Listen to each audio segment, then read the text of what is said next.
Great. Greetings. Welcome to our session, which is titled Realigning Investment Treaties with States' Interests.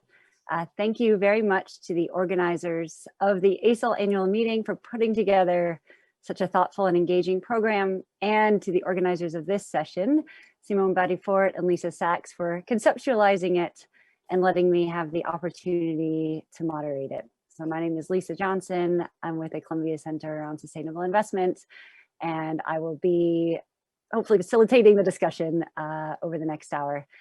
So I want to also thank the speakers who are convening here to share their thoughts and expertise. We are very lucky to have you. To briefly introduce our terrific speakers for this session, we are joined here by George Cahill, partner with Curtis Millay, Kinda Mohammadieh from Third World Network, Ralph van de Beek from the Dutch Ministry of Foreign Affairs, and he should be zooming in shortly, but I think we've had him lost somewhere in the internet, but he will be here with us, and Patience Okala from the Nigerian Investment Promotion Commission. And thank you to all of you who are making the time to listen and engage. So this week so far, I've been inspired and challenged and educated by the sessions that have taken place, and would like to try to integrate some of what has been said and asked into this session. Most importantly, I thought I would start with one theme of the overall conference, and the theme is of creativity. So what I'm hoping that we can do with this panel is really try to satisfy that thirst for creativity, exploring what the panelists want from international investment law, and to do so without feeling constrained by what the system presently is. So I also hope to draw on another theme, and namely what the crisis then means for us. Perhaps, and hopefully out of this present crisis, might come the drive and opportunity to put some of these creative ideas into practice. So we can see if we can restore and even strengthen the trust in, faith in, and the role of international law. So we hope to make this session as interactive as possible. So please enter your questions in the Q&A function, and we will get to those shortly. I'm going to open with a few questions, and then we're going to turn over to yours. And please also stick around after the session to continue the conversation. You will see a link down at the bottom of the screen. You can click to join that and continue discussing with the panelists after the session ends. So with that short introduction, let's jump right in. Let's see, we have Ralph here. Ralph, welcome. So I'm going to start with you, if that's all right. Ralph, you are with the Ministry of Foreign Affairs of the Netherlands, and in that role, you have engaged in various relevant programs of work, including with respect to the formulation of the Dutch Model Investment Treaty, negotiations in the UNCITRAL Working Group, and work at the OECD on what is quality FDI and what are the factors that shape it. So I thought it would be great to hear from you, do this thought exercise, is what do you see as the optimal? Sorry, I'm losing you. I missed the last sentence. Oh, okay. So the question is essentially to reimagine international investment law.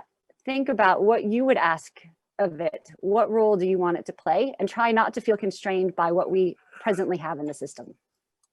Does that come through? Well, thank you. Thank you for having me, and sorry for being a bit late. There was a bit of a different, we are in a different time zone here. So good evening, good afternoon, and perhaps to some of you, good morning. I think just want to make a couple of points. First of all, international investment agreements are neither a sort of magic wand that will cause FDI to flow to your country, or will make FDI happen. Nor are they the source of all evil that sometimes they are portrayed to be. I think we have to be realistic here that they are parts of the governance, and I think that should be their role. So international investment law is there to provide a governance structure for FDI flows, and I think it's important to realize that FDI is inherently different than trading goods or trading services, because you're actually moving property for a long time or to a foreign country. So, you know, in order for companies to do that, you need regulatory certainty. So I think that is what international investment law can provide and should be its role.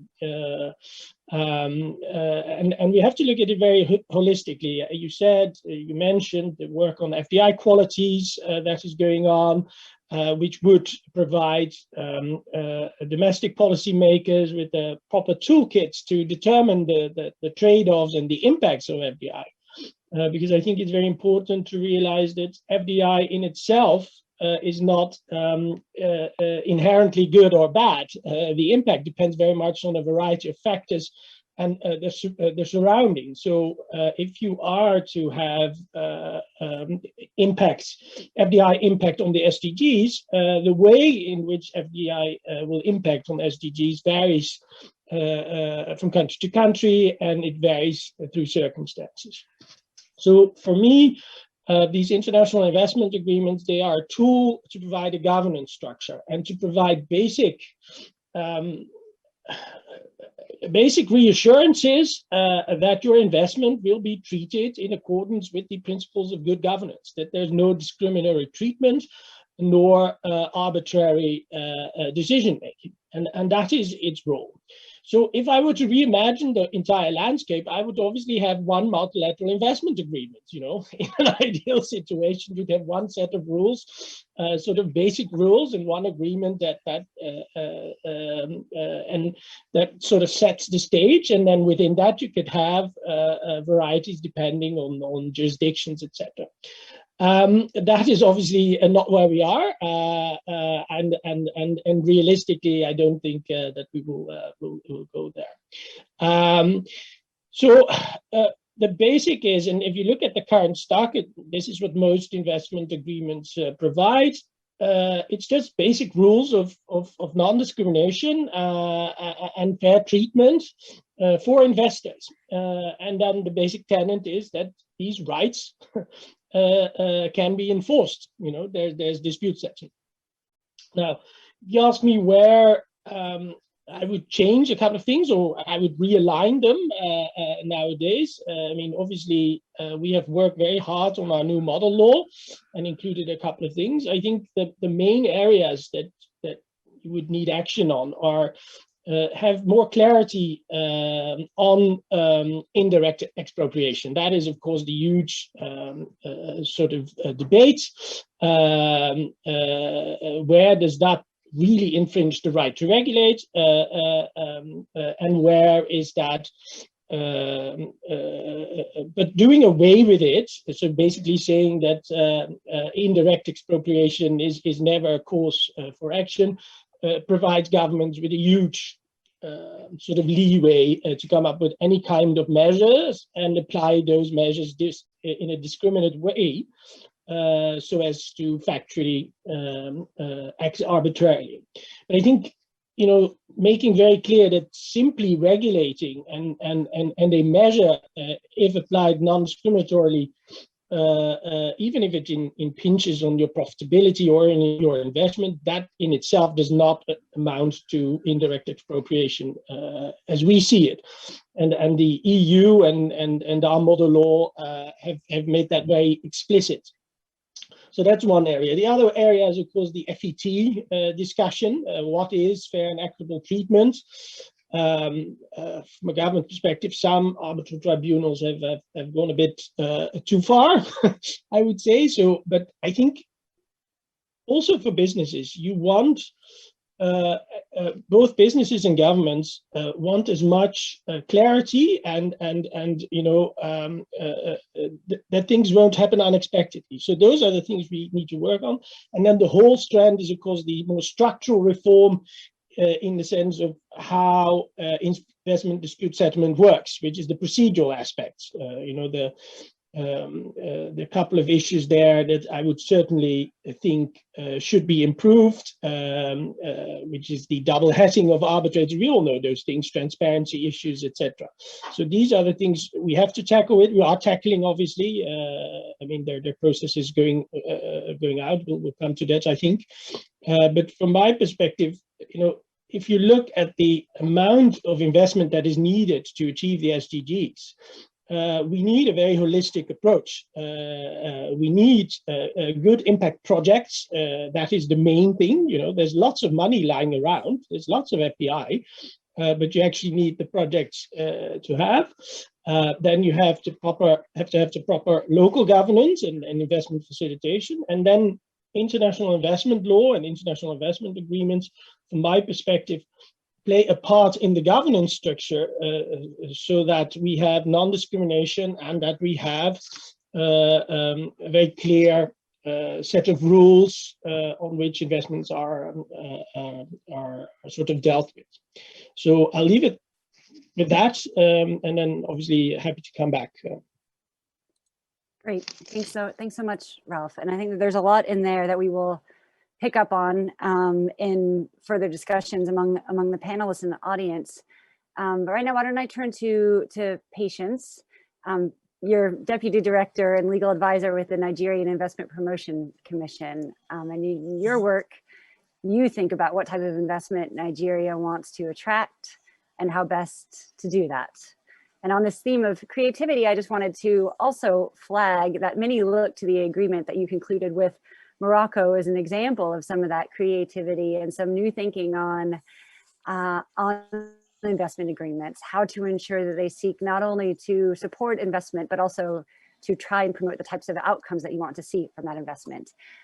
So let's hear from you about what you see as the ideal role from international investment agreements to play in economic governance. And you can talk about that from the perspective of a capital importing state, but as Nigeria is also an important capital exporter, particularly within Africa. Feel free to elaborate on that as well. So if you weren't constrained by what is existing, what would you want from your international investment agreements? Thanks. All right, thank you very much, Lizzie. And I'd like to thank first the organizers and ASIL for the opportunity to share Nigeria's perspectives on alignment of international investment agreements with the interest of states. And like you mentioned, Nigeria plays a very funny role now. We used to be predominantly capital importing, but now we found ourselves in a tricky role of being both capital importing and capital exporting in some instances. If I attempt to answer your question from a developing country's perspective, I would say that ordinarily, almost ignorantly, the expectation is that international investment agreements should be tools for attracting more investments. I mean, that is the elementary expectation. But in reality, we find that that may not really be the case. So we find a number of developing countries concluding these agreements in order essentially to enhance their investment competitiveness. And they believe that some way or the other, it attracts more investors and more investments into their country. It is still arguable whether there is any correlation between the number of investment agreements signed and the quantum of FDI that actually comes into our country, just like is the case in a number of other countries. Because we find that in Nigeria especially, there is value in investment agreements, which is the reason why we're still signing and concluding and in fact reforming them. But curiously, we see that we have a number of investors, some of our highest investment partners in the world are not really countries with whom we have concluded investment agreements yet. So there must be other factors that are bringing in the investment interest and bringing investors into Nigeria. Maybe factors like our large market, maybe the access to the ETLS agreement and the access to the ECOWAS sub-region. It might be our over 100 million of us population. It might be a variety of things, our natural resources and the like. So it may not really be in reality that investment agreements, actually there's a correlation between them and the FDI that comes into the country. But from an investment promotion agency perspective, what we do find in practical terms is that investors seem to find some comfort in the knowledge of the fact that Nigeria actually has an investment treaty with their home states. There's a level of comfort it gives to the investors. Whether it is comforting, and in my view, the comfort is more relevant at the time of a dispute, because on a day-by-day basis, you don't pass investors on the streets and hear them talking about FET or most favored nation and national treatment. They're talking about things that border on maybe investment information, licensing, transparency of our processes, basic investment facilitation issues. So if I was to answer your question directly, ideally, an investment agreement should actually meet the expectations of both the investors and the host states.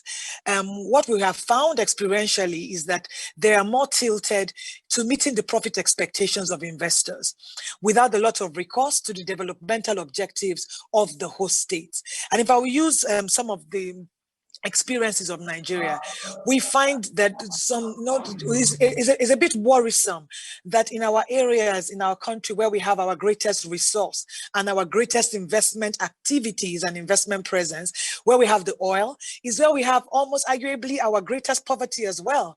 The environment is so degraded, the people cannot fish, they cannot farm, they cannot drink the water. There's so much poverty. So that already shows you that there is a problem with the quality of investments that we seem to be attracting, regardless of the number of BITs that we have signed. And where we find that kind of situation, you know, there is a problem. There's an asymmetry between the rights of investors and their obligations. Most of our treaties, old generation treaties, were essentially to provide protection. So from a policy perspective in Nigeria began a reform process, and the reason was because we saw that there was a gap between the quality, not just the quantum of investment, but the quality, the right kind of investment that we wanted to meet our developmental objectives. We have an acronym that we coined. So since 2016, Nigeria has been looking out for REIBS investments. REIBS as in the rib that God used from Adam to make Eve. So REIBS stands for Responsible, Inclusive, Balanced, and Sustainable Investment. We find that's the quality that we need to be able to advance our developmental objectives, make it a sustainable kind of investment, at the same time ensuring that our investors are happy and both sides are fairly benefiting from the treaty. We've undertaken a number of reforms. I believe that I will have time to share some of the reforms that we have practically done. What you're referencing of Nigeria-Morocco BIT was a very good one. It was spot on, and it was actually referenced in the World Investment Report of UNCTAD for 2017 as a forward-looking, reform-oriented BIT that other developing countries should emulate.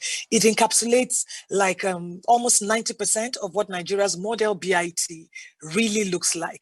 And we went out of our way to include innovative provisions that will help advance the policy objectives that government intends to achieve to close the gap between the quality of investments that we get and the number of BITs that we have signed. I'm hoping to share more specifics about the reform process and the steps we have taken to create this alignment. And I will just leave it here and get another chance. Thank you. Thanks so much. And actually, before we move on, I think that there's a line connecting both what you said and what Ralph said, and that both of you are maybe underwhelmed with the idea of investment treaties as catalysts for capital flows, but thinking about them as tools for supporting governance, where Ralph was thinking about kind of governance in terms of governing states, in terms of their relationships with investors. And what you were talking about is kind of governance and thinking about governance of investments and the investors. And I was wondering if maybe we could just pick up a little bit more on those types of themes. I know in the Dutch model, there are some provisions around kind of investor responsibility, maybe reduction of compensation for violations of the M&E guidelines. Patience, you're thinking about maybe more direct mechanisms for holding investors accountable. Where do you both see kind of the ideal role for international investment treaties in terms of sending signals to investors or holding them accountable? Maybe Ralph, we'll go to you and then back to Patience. Yes, thank you, Lise, and I completely agree. I think it's about governance. I mean, as Patience said, the evidence is well. I mean, it's not.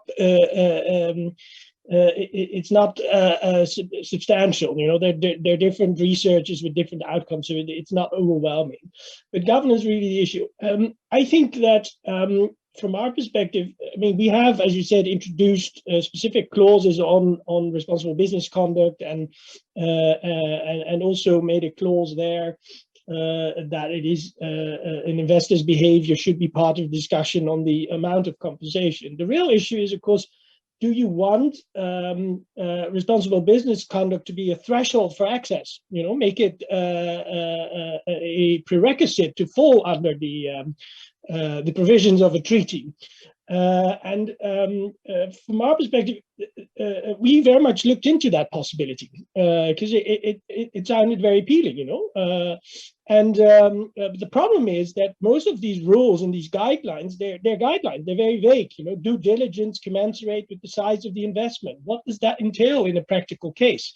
So you can't, I mean, it's good, you know, as a prerequisite, but if you make that a requirement post factum, so you, in the end, so you make your investment, you think you're all fine, but then 10 years later, in a specific case, an arbitral tribunal will decide on whether or not you have been in full compliance on the basis of what. So you give tribunals a whole new room for interpretation, and basically giving them the opportunity to legislate in a very important area of international public law. So we want to go there, but in order to achieve that, you first need to have much more clearer norms and standards, so that companies, again, I'm talking about expectations, but also legal certainty in the end, not just for companies, but also for governments.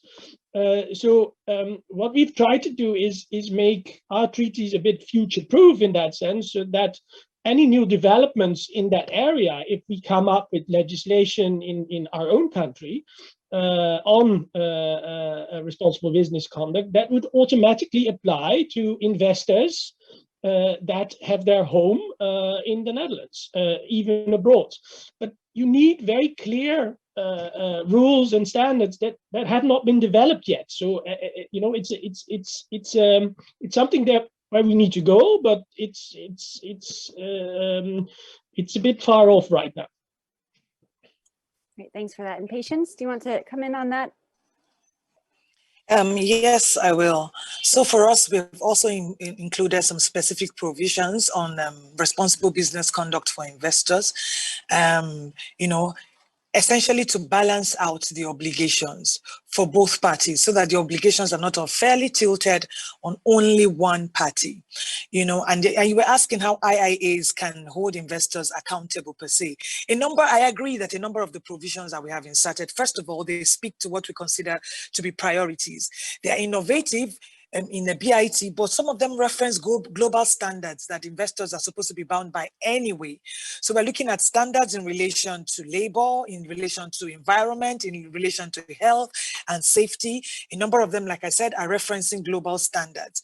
Whether these provisions have been tested is a completely different issue. And like Ralph said, maybe 5 years down the road, you get an arbitral tribunal trying to interpret these provisions. But what is in our mind, it is better to put in some text about what we want in terms of responsible business conduct in relation to these key areas. Let's have it, and then we wait and see what happens when they are tested, the kind of interpretations that will be given. We consider that to be better than not having it at all. You know, if you don't have it at all, then there is absolutely no hope of you even getting that kind of commitment from investors. So we put it to, you know, to make, somebody put it in a way that I found very interesting, to make sure that both parties are either equally happy or equally unhappy. So, you know, everybody has something that they have to live with to, you know, to ensure that the kind of conduct that investors have are one that will promote the development objectives of the state as well as meeting their profit obligations. Great, thanks so much. Thanks so much to both of you.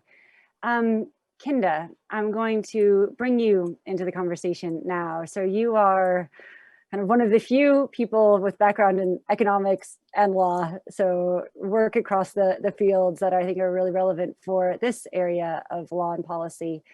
And you've been working on these issues previously with the South Center, now with Third World Network. I'd like to hear, one, your reaction to anything that has been said so far, and also your vision. What role do you think that international investment agreements should be playing now? Thanks. Thanks a lot. Thanks for the invitation and for the space. Yeah, I have some reactions to the last question you raised, Liz. Maybe I'll share more of the vision first. So, like, as a public interest organization concerned with development issues, ideally what we would like to see investment agreements become would be agreements which are built on a model that breaks away from just focusing on the obligations of the host state.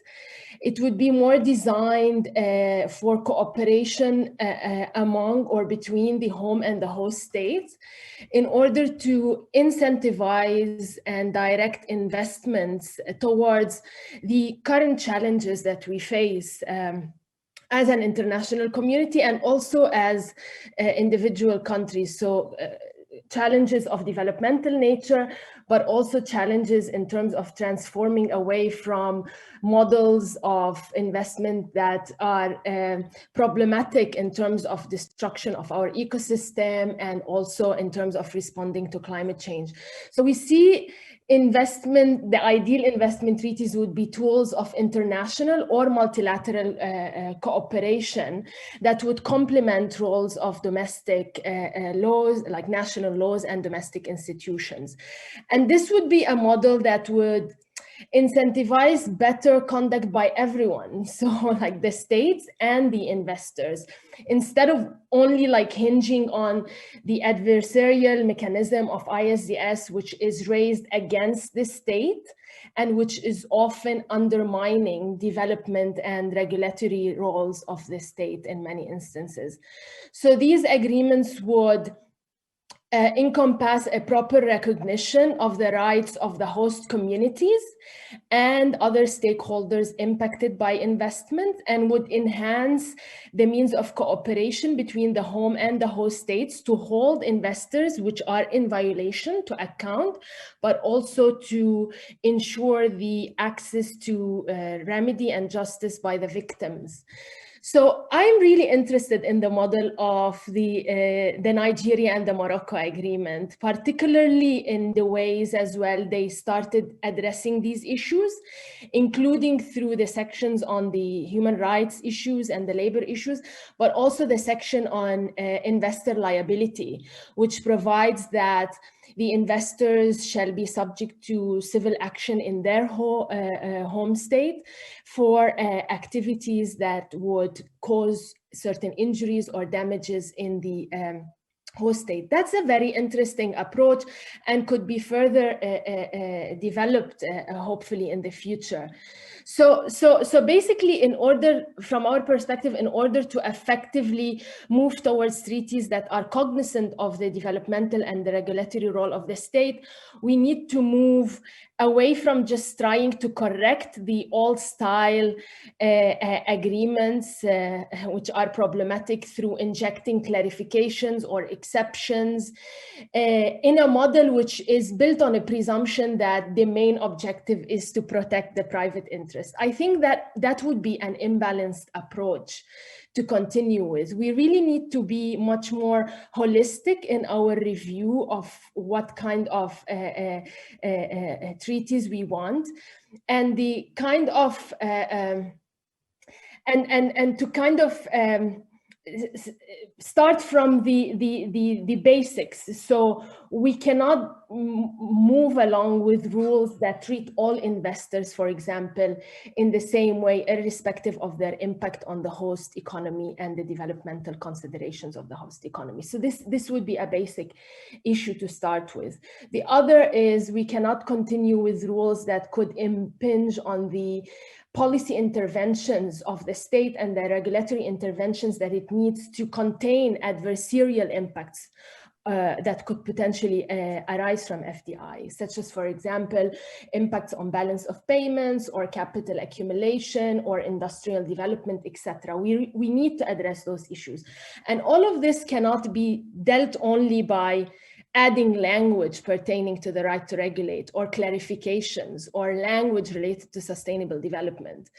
This will not really cut to the core of the challenges we are facing. We really need to revisit in a more holistic way, including the standards of protection, which also other speakers have spoken to, and clarifications of different aspects, for example, of the standard of review to be applied by any implementing body, whether it's an arbitral tribunal or not, when it's dealing with public interest issues or the legality of the public power of the state as a sovereign entity.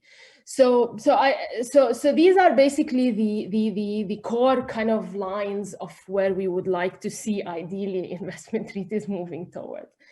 But on the question that you've raised, please, I do agree that what we mean by obligations of investors or what is expected from investors is not completely clear, but that doesn't mean that the framework is not complete, doesn't mean that we don't have any basis to refer to, because in the end, these obligations will not only emerge from one source. They will, the domestic laws that deal with what is expected from investors are broad. So we have law, and these include like anti-corruption, tax, human rights laws, etc. They are not mature in most jurisdictions, but there is something there, and there is attempts to work on developing it. We see very interestingly as well the movements towards mandatory human rights due diligence obligations, for example, on corporations, which the European Union is also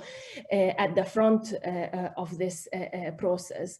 We see as well the discussions at the international level of where or whether the obligations of investors should be addressed under international human rights law or under the investment treaties directly. So, but I would align more with Patient's point of view that the fact that we don't have this scene yet completely mature doesn't mean that we should not address this issue in the investment treaties and also link it to access, both for access to protections, but also access to the dispute settlement mechanisms. Thanks. Great. Thanks so much. And thanks, a lot of ideas there, and also thoughts about kind of the system maybe needs to be more flexible, more nimble, draw on other sources, maybe be complemented by other areas of law as well. I think we'll turn in a bit to how to achieve some of these reforms. And in that sense, I just wanted to kind of link us to the UNCITRAL process before then bringing George in. The reform of ISDS we know is ongoing at UNCITRAL, and at present reform is focused on the procedural aspects of ISDS. And some have protested or questioned the appropriateness of a narrow reading of that mandate. I think when the Commission originally issued its mandate in 2017, it stated that reform would focus on procedure, but it didn't say that procedure needed to be defined narrowly, nor did it say that it had to focus solely on procedure.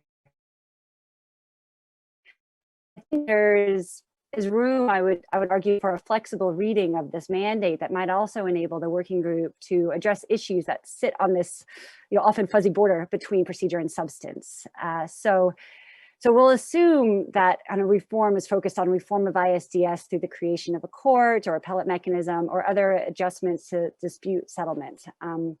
So in this sense, maybe my question to you all for the next round is when that process ends and produces this package of outputs, and the expectation is that this will happen in 2025, do you think that that package of procedural reforms will be able to address your concerns about existing stock of treaties and produce instruments that that you want? And if no, what else should be done? I think we had some hints of what that would be, but maybe we'll develop that a little bit further. So George, I'm going to turn to you first on that. So you're a partner with Curtis Millay, and in that context, you have a wealth of experience working in the system, representing states, seeing really the guts of the system. So what do you see as the kind of the core challenges, aims? What is your take on the UNCITRAL process and prospects of reform there? Thanks. Well, thank you, Lisi. I do come at this from a different perspective, not so much from a policy perspective. I'm not a government representative. I'm not an NGO representative. And I really don't get involved too much in policy discussions. But as you say, I am involved in the system,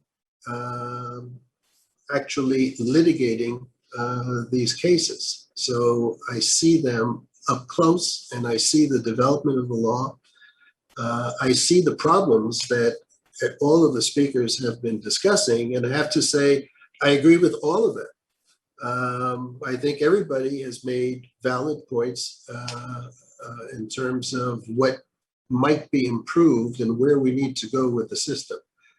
Now, having said that, I also have to say that I disagree with all of them.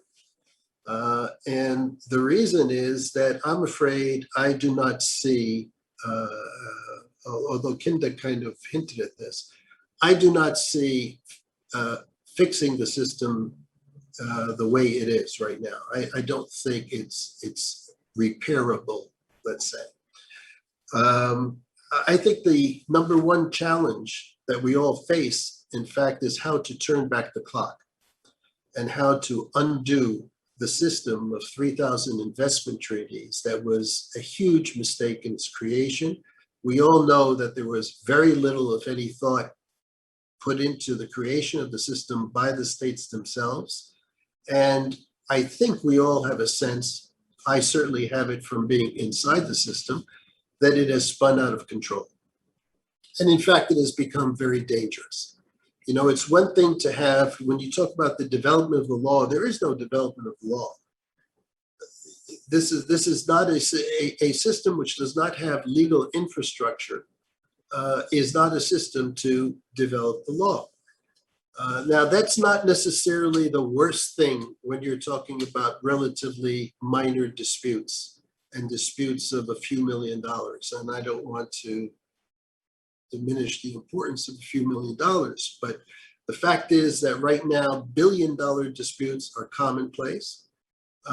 We are talking about awards that are totally out of proportion and based on legal principles that are unrecognizable to many distinguished public international lawyers. And this has all been created by the arbitral tribunals that Ralph has been talking about and is concerned about what may happen in the next 10 years. And you can be sure that it will happen. So your concern is definitely justified. It used to be that there are relatively few states that are complaining about this. And it used to be that the states complaining because they were the primary victims were the capital importing countries. But now you see what's happened over the last 5 years. Basically, the number one complainer is the European Commission. And Ralph knows this very well. Why is that? Because all of a sudden you have cases by the dozen against European countries, a situation they never thought that would develop. They always thought that they would be the European companies doing business around the world, mainly in developing countries, who would take advantage of the system. And now all of a sudden, they are the victims and they are the most vocal critics. I do believe that, although I'm not the expert in this, but from what I have seen, the benefits of an investment treaty are nil. I've seen no indication from my involvement in the business world that an investor makes a decision to invest on the basis of an investment treaty. Now, there is an exception to that, but that exception, unfortunately, is for unattractive investments. These are not the kinds of investments that a developing country should want to attract. I think we have to recognize when we talk about issues like good governance and good behavior, that the investment treaties are simply not the proper vehicle or the most appropriate vehicle to create these standards. Let's not kid ourselves. The reason we have these investment treaties is so that private investors can bring claims and get money. That's what it's all about. And we can try to dress it up and balance it out and create some investor protections. But as long as you have the enforcers of the system being the private investors with tribunals composed by private investors and institutions that are there to promote the protection of private investment, what do you expect to come out of that? Eventually, every development in investment law, if you want to call it a body of law, every single development, when there is a development, is in favor of expanding investor protections beyond the original intention of whoever it was that drafted the treaties. So I think, I am not optimistic. I'll close with this. I am not optimistic about Working Group 3. I don't agree with you, Lisi, that substantive change will come about through interpreting the scope of procedure. And I think that's especially true with respect to quantum. I know you think that there's a possibility of interpreting procedure to encompass quantum, but quantum is a very substantive issue, and I don't expect a lot of change there. The one procedural point which overrides all others, which the working group is, I assume, not going to take up, is the arbitration, the dispute settlement mechanism. And that is what makes the system go. It's the most dangerous, it's what makes the system dangerous. And without adjusting that, I'm actually concerned that there will be a result out of Working Group 3, because, I always say, be careful what you wish for. Thanks so much. There's a lot to react to there, and I look forward to that. I'm going to circle back to all the panelists, either had reflections on UNCITRAL and anything that any of the other panelists have said, but maybe I'll start with patience. One thing that you just said, George, is that the number one challenge is how to turn back the clock. And I want to hear from patience on some of your efforts to turn back the clock. I know that you've been examining your treaties, thinking about what to do with your stock of existing treaties. Can you talk us through how you've been trying to go about addressing that stock? Yeah, okay. Thank you. I would just like to quickly just say something about the intervention of George now. I would first start by saying that we in Nigeria are not as pessimistic. We would like to see the glass probably half full. It's arguable if you say that IIAs have nil value. That is probably not our own experience, especially for investors, for us that have played the role of a capital importing country for a while. We find that especially the ISDS provision is particularly important to investors. The investors just want to check to make sure that that is on course in the event that they run into any difficulty. And some of them have checked for good reason. If you're familiar with the process and ID case that the award against Nigeria, I think 2 years ago, thereabout, even though it emanated from an investment contract, but it was something that an ISDS provision made possible. So it brings, for investors, in our own experience, they find it, like I said initially, they find some comfort in it. To answer your question, Lizzie, yes, Nigeria started in 2015 a reform process that the first phase of which was concluded in February 2016. And what we did in that first phase was to reform our model BIT to enable us attract our REIBs investments, as I had mentioned initially. It was for us essentially to make sure that we meet the sustainable development objectives of Nigeria, to preserve our policy space, to balance the asymmetry between rights and obligations, and very importantly, to expand the facilitation dimension dimension of our treaties. So like I mentioned initially, you find that investors are more concerned about facilitation issues.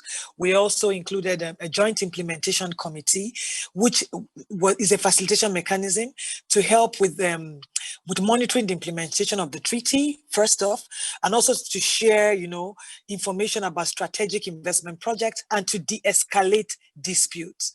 We also inserted a few safeguards to ISDS and temporary safeguard measures, among others. That was the first step we took. Thereafter, with that done, we were stuck with the challenge of the existing stock of our old generation BITs. We had done a new model, so going forward, we were very optimistic, but what happens to the treaties that we were stuck with? And we started a reform process, inspired by a table that was used by UNCTAD in its 2017 World Investment Report, where it used 11 reform-oriented parameters to map out the provisions of treaties globally.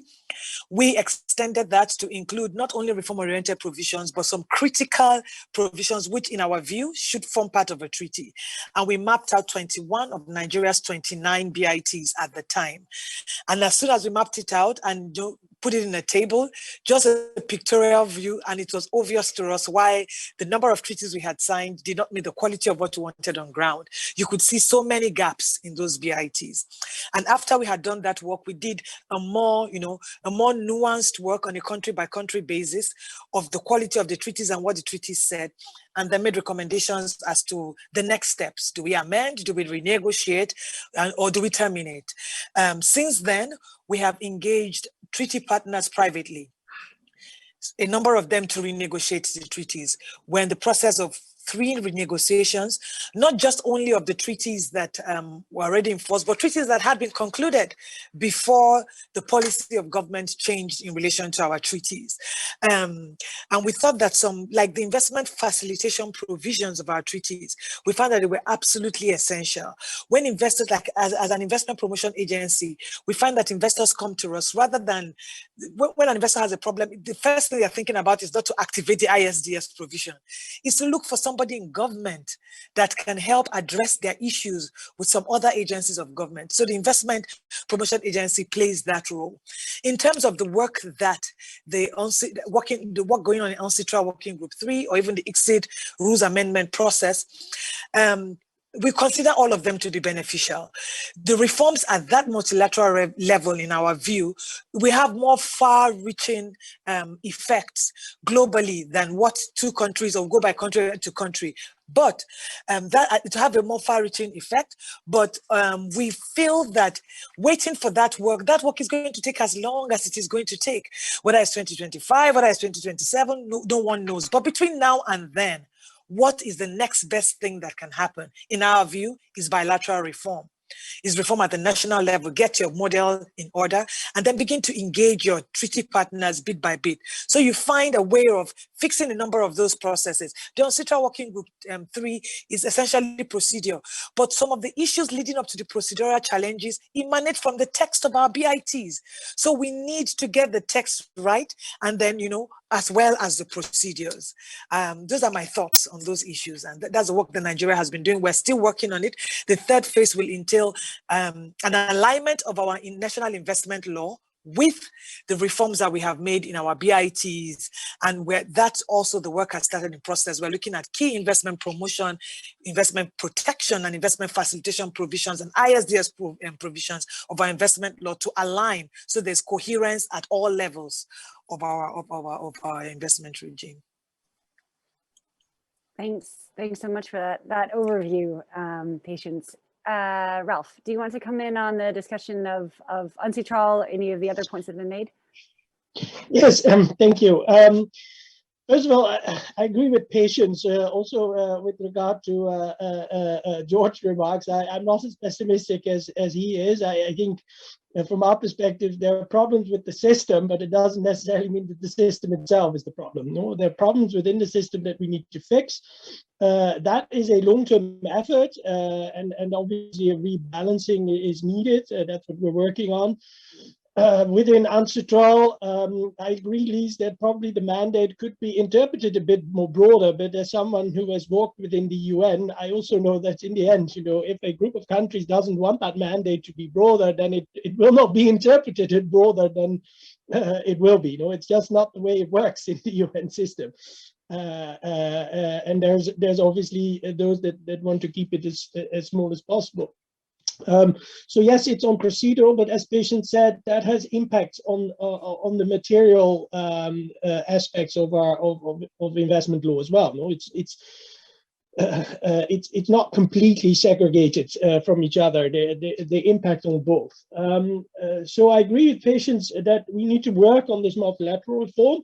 But that shouldn't stop us from also engaging bilaterally. That is what we are doing in with our new model BIT. I will also admit immediately that is also not a quick fix. No, it's about renegotiating, in our case, 75 treaties, and I don't have 75 people in my team to negotiate, let alone the capacity of our partners, who also have to renegotiate. As Patience is saying, she's also trying to renegotiate with several different partners, or engage with several different partners. So that's the one thing, the capacity issue that you need to engage. And then secondly, in our case, we need to get these ratified. So there's a whole domestic parliamentary process that takes time. So, before that all comes into force, you will need some time. So there are different avenues. This is, as I said, the multilateral one. I'm also still interested in thinking what can we have in terms of a BEPS-wise, like the tax, what they did in the OECD. Can we have specific clauses that we find problematic and have some kind of multilateral agreement amending these old treaties, for instance, with regard to shell companies, which is a particular concern for us as the Netherlands. You are aware that most of the cases brought under Dutch BIT don't actually involve a real or a Dutch company with real substantial business activities in our country. So that's certainly something that we would want to tackle. As I said, more clarity on indirect expropriation. So we have to move on different lines. As I said in the beginning, look at it holistically, and then, as Patience rightly said, your domestic regulations. And again, I agree with Patience. These treaties are a last resort, or at least the dispute settlement are a last resort for investors. They don't look at that. I mean, it's about the investment facilitation. It's about the day-to-day kind of obstacles they run into. That's what they're more interested in. So UNCITRAL will take some time, I think. I mean, it's a huge effort, and we have to engage in various avenues and keep working on that. Great, thanks, Ralph. And then Kinda, I want to come to you if you have anything to add or react to. Yeah, thank you.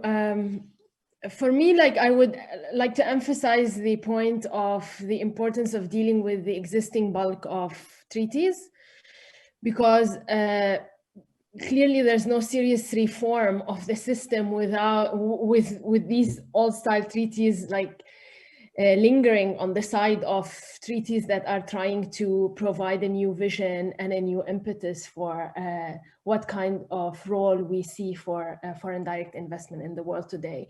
And for those purposes, I think we need to keep termination as one option on the table. We should kind of demystify termination as one of the legal options available for countries to deal with uncorrectable kind of old-style treaties.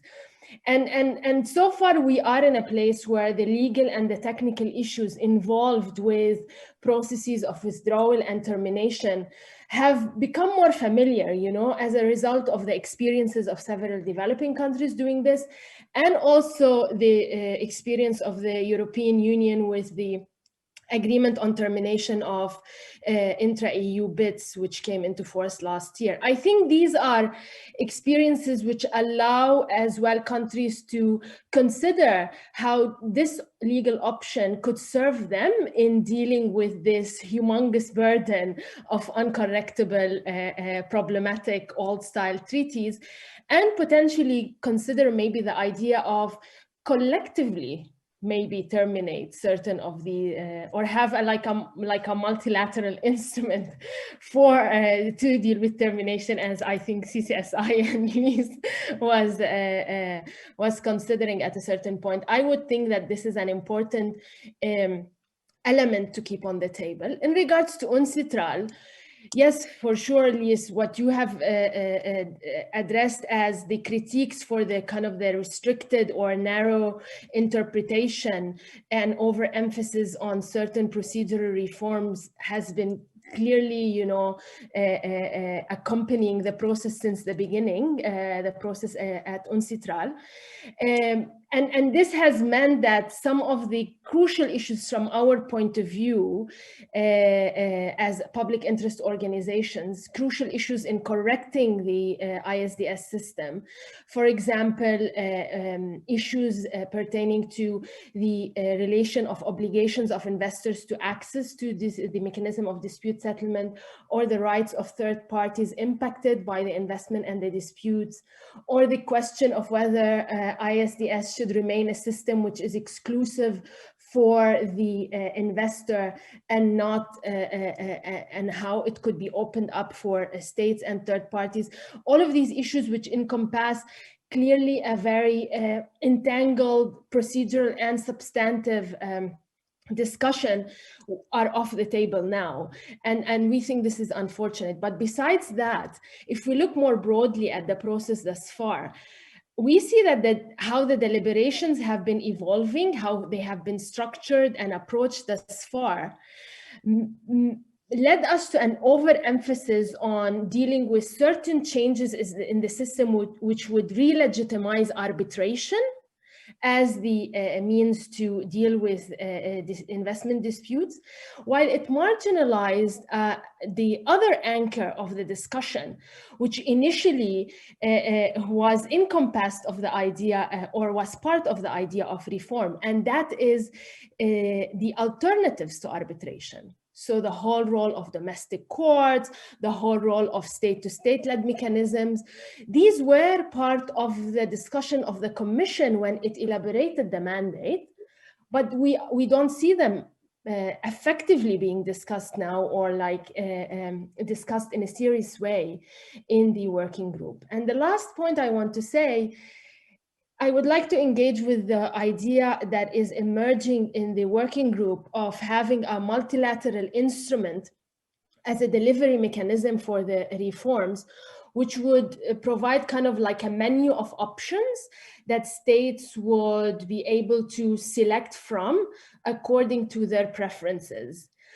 While we see that this is a very creative idea in order to pull in the biggest number of states to sign up in some way or form to this multilateral instrument, but we see that this could really undermine the possibility of moving towards the system, towards more consistency, coherence, and certainty. Because basically, if we have a menu of options where each state selects from without really putting the effort into negotiating a more, you know, into like whereby the international community arrives at a better convergence or on where they want to lead the system together, then basically each country would be designing the reform on its own. There will not be really a multilateral vision for reform.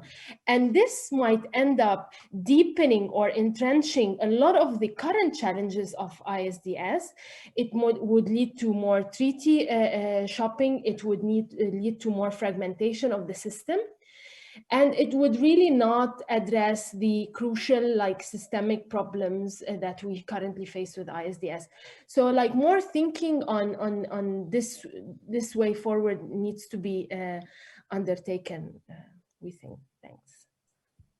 Great, thanks. And I think that there's an interesting kind of contrast there with this idea of the flexibility of the options provided under that mechanism, with maybe some of the thoughts that Ralph started with about kind of a consistent set of rules across the board. I just wanted to pick up on a couple of themes and then give everyone a warning that we're going to have to close. It's nearly the hour, but I hope that you can join us in the continuing the conversation room. One is, as Kinda teed up, we had put out a proposal for a multilateral treaty that could facilitate withdrawal of consent to ISDS, so kind of excising ISDS or terminating the treaty, and thinking about whether or not that is something that could be on the table to address the stock of existing treaties.